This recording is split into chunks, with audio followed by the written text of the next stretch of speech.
वहां जाके फिर बोल दिया बेबी प्लीज कम हियर। दिमाग से काम करना पड़ता है, इसमें हंसने की कोई बात नहीं है। आदमी के अंदर दिमाग, जितना आप लोगों के अंदर टोटल दिमाग है उतना तो मेरा खराब ही रहता है।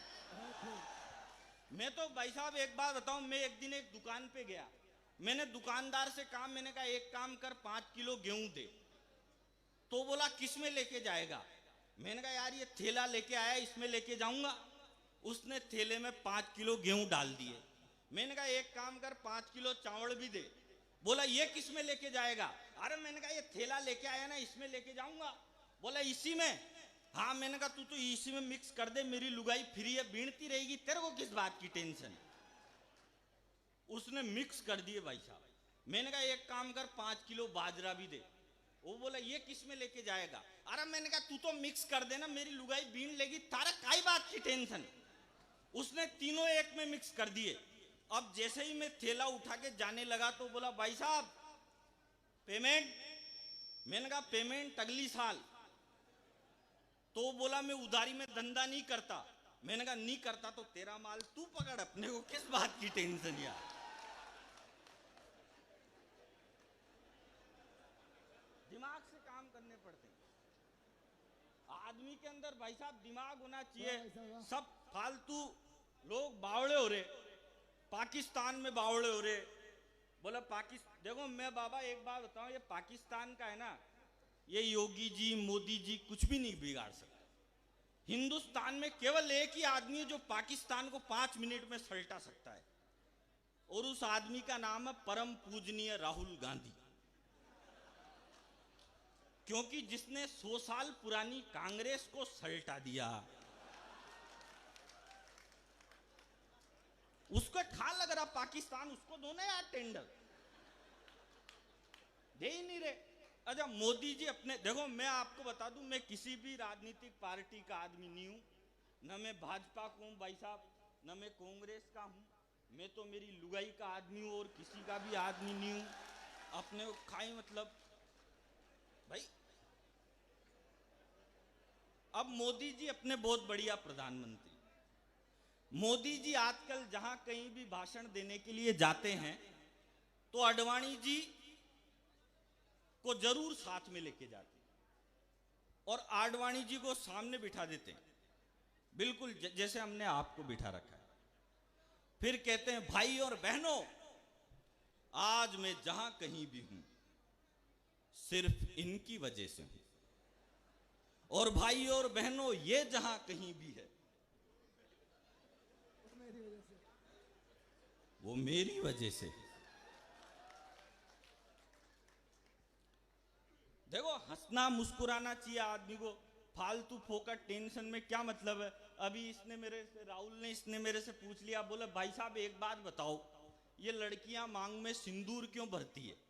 मैंने कहा देख सिंदूर देखते ही झट समझ जाना चाहिए कि इस प्लाट की रजिस्ट्री ऑलरेडी हो चुकी है।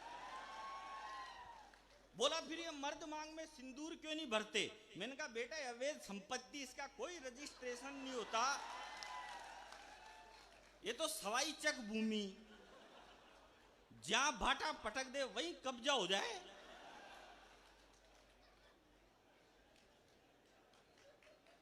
मस्त रहना चाहिए आदमी को यार। एक बार बताओ, सब बढ़िया हंस रहे हो, तुम बहुत बढ़िया हंस रहे हो यार। ये काली टी शर्ट वाला भाई, तू तो ऐसे हंस रहा है जैसे मेरा साडू ही बनने वाला हो। साडू जानते हो आप साडू किसको कहते हैं? एक ही कंपनी द्वारा ठगे हुए 2 ग्राहकों को साडू कहते हैं।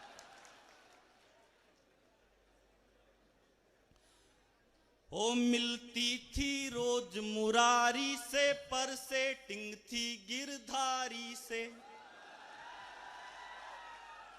जब तक सारे लोग तालियां नहीं बजाएंगे मैं रात भर यही लाइनें सुनाता रहूंगा आपको। भाई साहब ज्यादा मत बोलना, विधायक साहब बैठे हैं। हो मिलती थी रोज मुरारी से, पर सेटिंग थी गिरधारी से।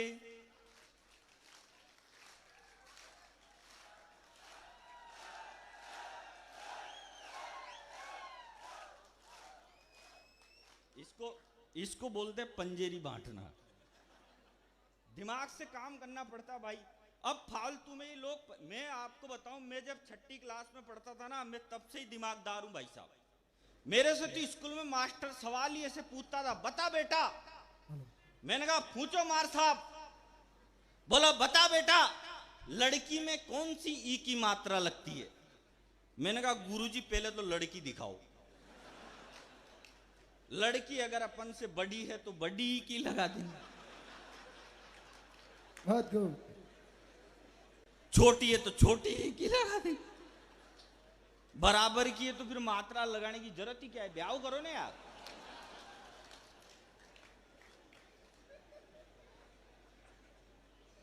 नहीं है करने की बात नहीं है, दिमाग की बात बता रहा हूं मैं। आदमी को 24 घंटे, अभी हम थोड़े दिन पहले चांद पे पहुंच गए, तो ये सारे छोरे छोरी बावड़े हो गए, फेसबुक ट्विटर व्हाट्सएप सब पे लिखने लग गए, बोले हिंदुस्तान चांद पे जाने से 2 किलोमीटर से चूक गया, हिंदुस्तान चांद पे जाने से 2 किलोमीटर से चूक गया। अब मैं आपको एक बात बताऊं, हम 4 भाई हैं। जो मेरा सबसे बड़ा भाई है वो एमकॉम है और वो बेरोजगार है। जो मेरा दूसरा भाई है वो एमबीए है, वो भी बेरोजगार। जो तीसरा है वो एमए है, जो कोई भी कर लेता है, वो भी बेरोजगार है।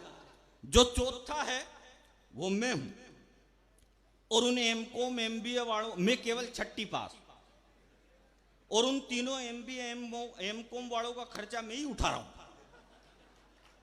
और मजे की बात है, मैं 6ठी पास हूं, लेकिन मैं हिंदुस्तान के हंसी के सबसे बड़े show the great Indian laughter challenge का विजेता हूं। जो तालियां।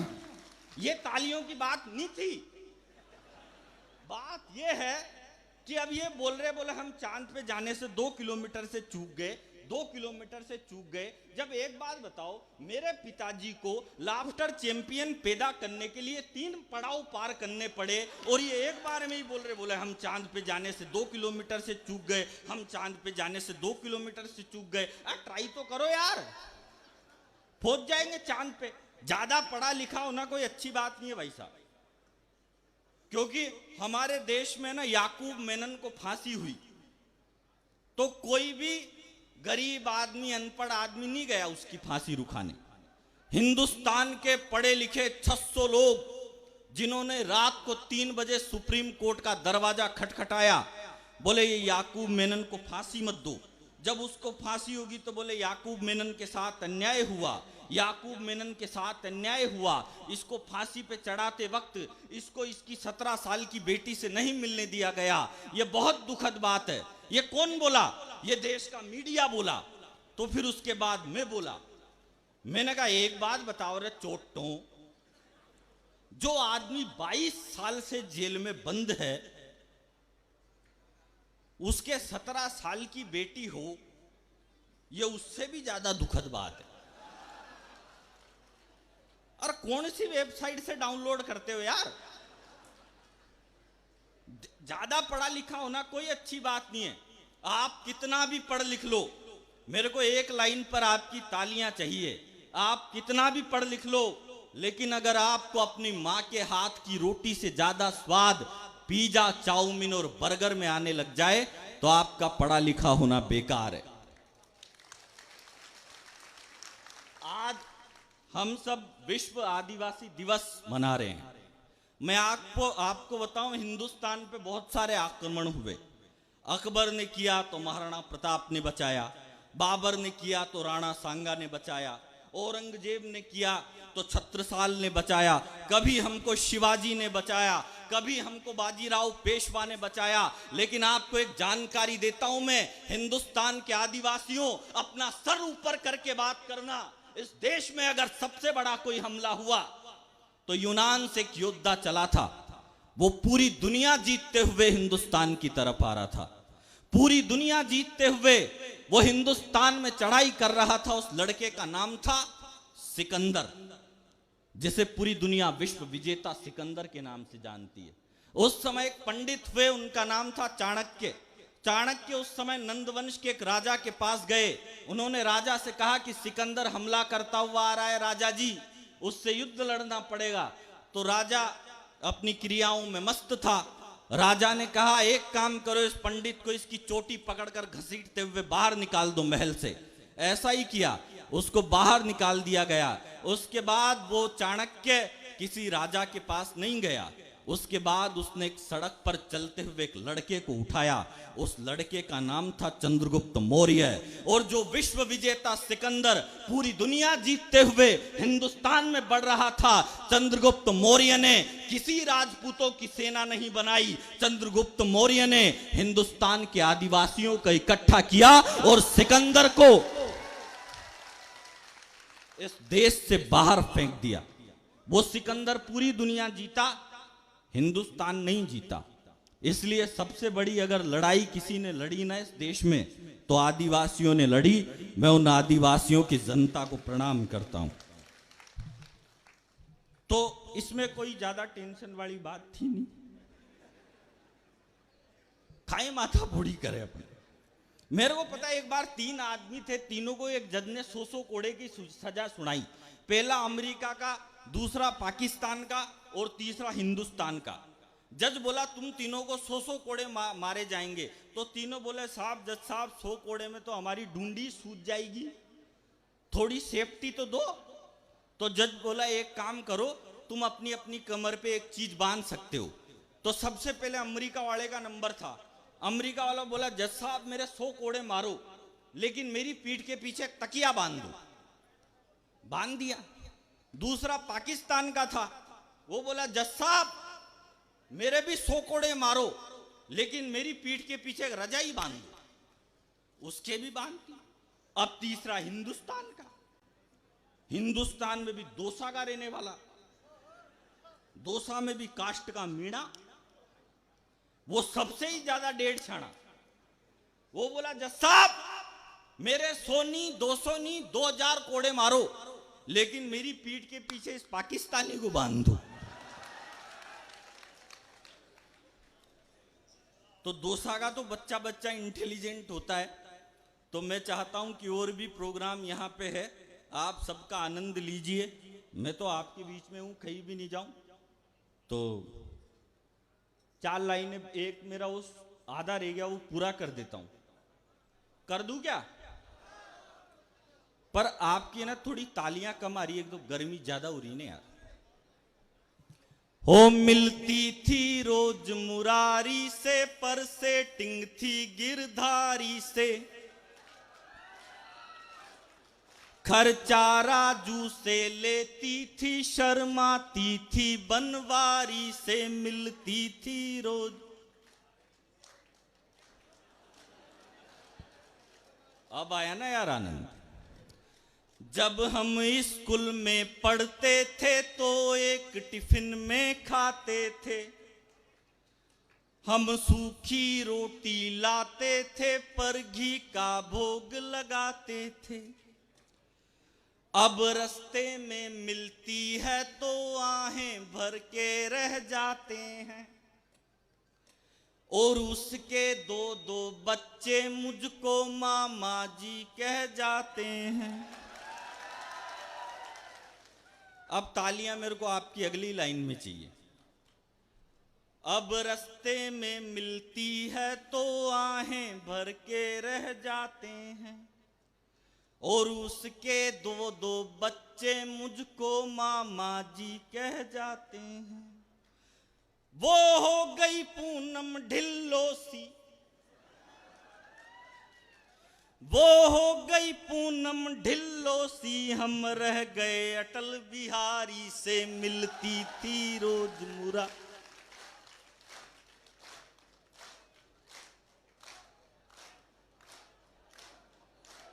ये ऑटो मोड है भाई साहब, इसको ऑटो मोड है? इसको ऑटो मोड बोलते हैं। अच्छा। और जब जब मुरारी का नाम ले रहा था, विधायक साहब की तरफ देख रहे थे बार बार। विधायक दोसा माननीय मुरारी लाल जी हमारे बीच मौजूद है। मुरारी जी हमारे बीच में मौजूद है। मेरे एक भाई का नाम भी मुरारी है। मैं मुरारी की कोई बात नहीं कर। तुम क्या चाहते हो मैं दोसा से कल वापिस ही नहीं जाऊं? यह आदमी मेरे को मराने के चक्कर में लग रहा है। फिर प्यार में डूब के मरने को पानी भर चुल्लू मिला मुझे। उसकी शादी हो गई और बाबा जी का ठुल्लू मिला मुझे। हम कभी कभी उस लड़की की इस हरकत से डर जाते हैं। वो कसम बाप की खाती है तो चाचा जी मर जाते हैं। बहुत सारों को तो मेरी कल बात समझ में आएगी। हाँ, आप रिकॉर्डिंग कर रहे हो क्या? उसका कैरेक्टर मिलता है दिल्ली के एक तिवारी से, मिलती थी रोज मुरारी से पर सेटिंग थी। वो इस राहुल से बोल पड़ी कि मेरे दिल पर छा जाओ। आजकल भाई साहब गाने ऐसे ऐसे आ रहे। एक गाना आया भी, भीगी भीगी सड़कों पे मैं तेरा इंतजार करूं। अब एक बात बताओ, इंतजार करने में सड़क भीगी हो सूखी हो क्या मतलब? इंतजार का मजा तब है सड़क कैसी भी हो, लड़की भीगी होनी चाहिए। ऐसे ऐसे गाने आ रहे, तू धरती पे चाहे जहां भी रहेगी, तुझे तेरी खुशबू से पहचान लूंगा। अबे मैंने कहा कोई गाना उनके माजने ही समझ में नहीं आ रहे। एक चुम्मा तुम मुझको उधार दे दे, बदले में यूपी बिहार ले ले। एक चुम्मे के बदले में 2-2 राज्य दे रहा हूं इंडिया के। अरे मैंने कहा एक बात बता, तू एक चुम्मे के बदले में पूरा यूपी बिहार दे देगा तो बिहार का बॉस लालू यादव